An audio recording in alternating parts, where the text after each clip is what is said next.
equals does your device need fixing? We offer a free diagnosis. We pick up and deliver right to your door, no calls or travel needed.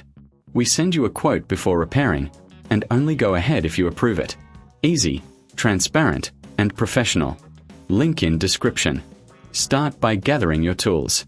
You'll need a screwdriver, a can of compressed air, and a microfiber cloth. First, power down your laptop and unplug it.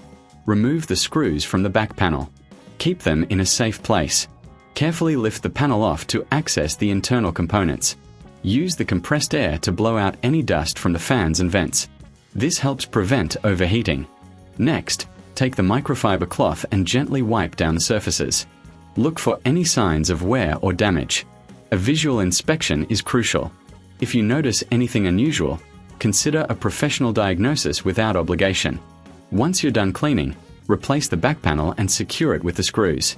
Remember, if you need assistance, we offer pickup and delivery at your home. No calls, no travel. You can get a quote before repair, ensuring you know the costs upfront.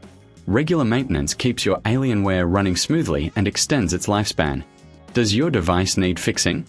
We offer a free diagnosis. We pick up and deliver right to your door, no calls or travel needed. We send you a quote before repairing, and only go ahead if you approve it. Easy, transparent, and professional. Link in description.